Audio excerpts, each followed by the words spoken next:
Hey, what's up guys? Aaron Bennett here. In this video, going over some latest info with the claims form, an updated claim form that may be arising. Here's just a quick clip from David Adler and Simon Dixon on the Twitter Spaces that happened just a few days ago. Yeah, I just had a question about the claims form and adding kind of extra claims on it, like tortious interference and fraud. And I'm just not sure of the function of that. Is that going to increase the amount we get back from Celsius, or is that something after the claims process is done with that we then kind of allows us to come after Celsius in another way? I'm not sure. And also, I tried to talk about this earlier. Obviously, I didn't explain it well enough, but you really want to assert these claims.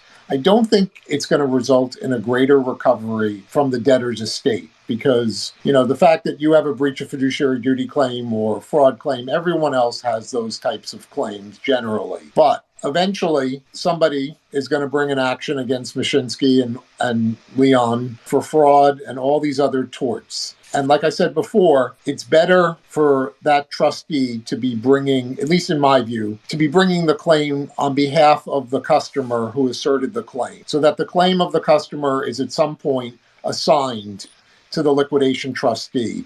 And presumably I've heard that there's a D&O policy that has 8 figures next to it. Presumably at some point, hopefully at some point, there will be a resolution, the D&O carrier will pay out, and that would be a source of additional recovery for claimants who've asserted the claims that the insurer ultimately pays out on. That's basically the way I look at it. So, you're not increasing your recovery from the estate. You're basically not going to pursue that claim against the estate, but you want that claim in there to essentially assign it over to a post-liquidation trustee who can then pursue it on behalf of the creditors who have asserted that type of claim. Does that make sense? it does make sense, thank you. And I know Celsius Loans has put out a list, but you mentioned earlier that it was going to be updated, perhaps. I was wondering if that is going to be done or has been done. Hasn't been done yet. I'll talk to Ronan. He's my legal consultant, and he'll be, helping put one together. I'll add a bit of insight from the Voyager side as well.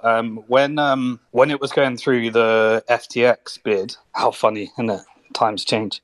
FTX bid. When they were voting on it, there were like check boxes where you can state whether you want to keep your claim or move over your claim or stuff like that. So when they do the digital voting, if it moves into a bid, they quite strategically set up all these forms and check boxes and stuff. And then the UCC did a town hall kind of really explaining what it actually means and things like that. So I'm not sure how that relates to the form, but I noticed in the bid plus reorg, they allowed you to, voluntarily keep those things, so that if it moves to certain things move to liquidation trust, you kind of opt into those. But it's a bit strange, because I think it's like claiming something free that you may never claim, you might as well have it type thing. I think that's what it is. And Notorious, the one thing, it's just, I don't want to come across that you claim misrepresentation if you don't feel you're misrepresented. What I think what David is also trying to say is that the claim is also personal to you.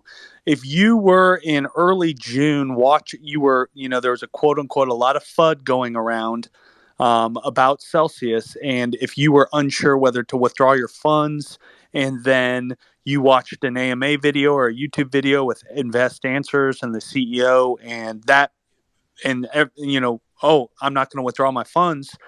That, to me, that's misrepresentation, because as Cam showed on May 2nd, the C-suite executives knew that there were no capital left. And so they're withdrawing their personal funds. They're publicly reassuring creditors that everything is fine, everything is safe.